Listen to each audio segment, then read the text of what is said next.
Lebih dari 1 abad lalu, ada seorang pria asal Rusia yang dipercaya sebagai paranormal, bernama Grigori Rasputin. Berkat kemampuan dan ketenarannya, yang menjadi dekat dengan keluarga dinasti Romanov. Malang, kedekatan itu pula yang membawa kutukan pada kekaisaran Rusia. Dalam surat yang dituliskan oleh Rasputin kepada Tsar Nicholas II pada 7 Desember 1916 atau 23 hari sebelum kematiannya, tertulis peringatan bahwa Rasputin akan mati terbunuh. Ia juga memperingatkan Tsar tentang peristiwa pembunuhan besar-besaran setelah kematiannya.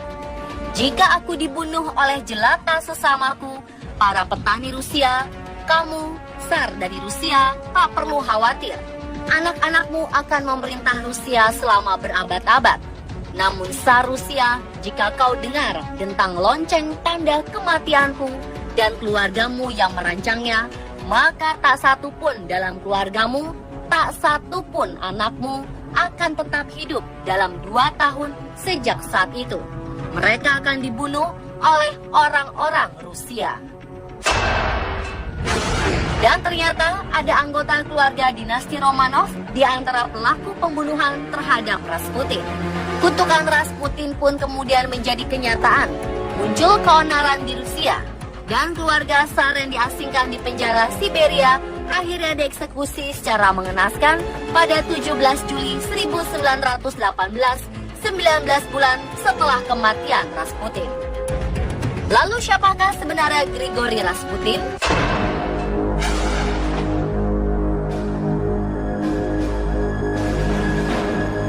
Grigori Yasimovich Rasputin. Hampir setiap orang Rusia mengenal pria kelahiran 10 Januari 1869 ini.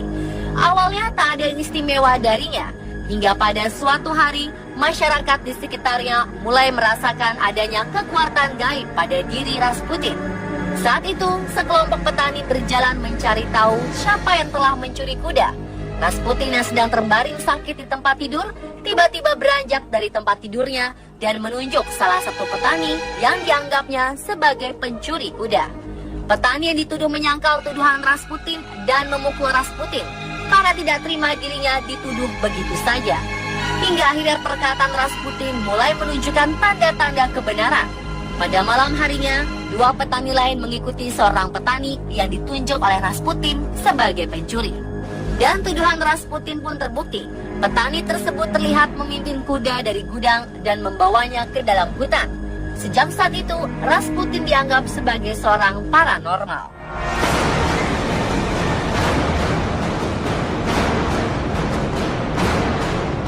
Sayang, reputasi Rasputin berubah saat beranjak dewasa. Rasputin menikah pada usia 18 tahun dengan Praskovia Fedorovna Dubrovina. Pasangan ini dikaruniai 3 orang anak. Mereka adalah Dmitri, Varvara, dan Maria. Rasputin kemudian meninggalkan keluarganya setelah dituduh atas kasus pencurian dan pemerkosaan. Rasputin menghabiskan waktu bertahun-tahun mengembara di Siberia, di mana ia sering berlindung di biara-biara.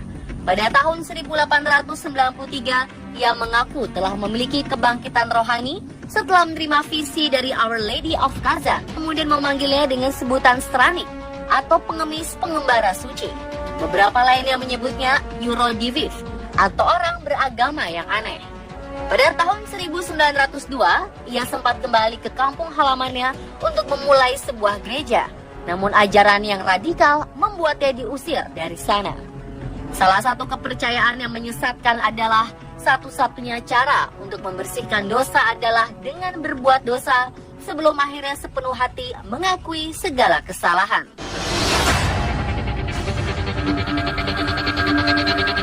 Setelah mengundang banyak perempuan untuk berbuat dosa, pada tahun 1903 ia dengan cepat melarikan diri ke Kiev. Di sana, Rasputin melunakkan ajarannya dan membuat otoritas gereja terkesan dengan pidato dan pemahaman kitab sucinya. Di tahun 1905, ia kembali mengembara ke Petrograd, ibu kota Kekaisaran Rusia. Dan sepertinya Rasputin datang di saat yang tepat karena skandal korupsi di gereja Ortodoks Rusia membuat masyarakat mulai mencari agama alternatif. Dengan mata dan suara yang bisa membuat siapa saja terhipnotis, ia dikenal sebagai paranormal sekaligus orang pintar yang dapat menyembuhkan segala penyakit. Dari mulut ke mulut, reputasinya tersebut mengantarkan Rasputin bertemu dengan keluarga kekaisaran Tsar Nicholas II yang memiliki seorang anak penderita hemofilia.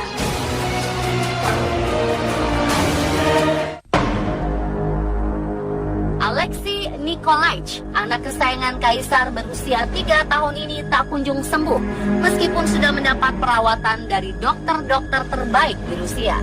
Namun saat Rasputin datang dan berlutut untuk berdoa di sisi tempat Alexei terbaring, beberapa jam kemudian sang ahli waris ini dinyatakan sembuh. Semenjak itu Rasputin mendapat tempat tersendiri di keluarga dinasti Romanov. Dinasti Romanov sampai memberikannya perlindungan 24 jam di bawah pengawasan polisi rahasia.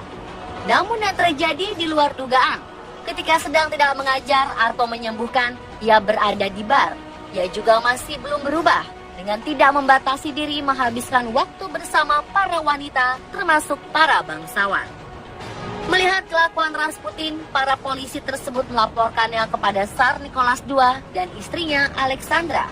Namun mereka menolak untuk mempercayainya dan menuduh laporan itu hanya untuk menyudutkan Rasputin yang dianggap sebagai penyelamat putranya. Pada tahun 1914, Perang Dunia Pertama pecah. Saat itu juga, Tsar Nicholas II pergi untuk memimpin perang dan berpesan kepada Rasputin agar menjaga Rusia keluar dari konflik yang sedang terjadi. Tetapi pesan Tsar Nicholas II seolah diabaikan. Dengan sikapnya tidak berubah ketika sang kaisar berperang, ia mulai memasukkan teman-temannya dan mengusir para kritikus. Tak sampai di situ saja, di luar istana kekaisaran, Rasputin mengaku sebagai seorang kaisar. Tak sedikit yang mempercayai ucapannya ini. Hal inilah yang kemudian membuatnya memiliki banyak musuh dan menjadi sasaran pembunuhan. Tapi tentu saja bukan perkara mudah untuk membunuh sang paranormal, karena Rasputin ternyata seseorang yang kebal pada racun.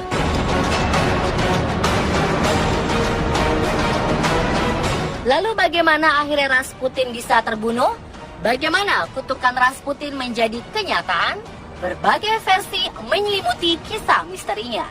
Saksikan kelanjutan misteri kematian paranormal Rusia Grigori Rasputin esok hari di jam yang sama.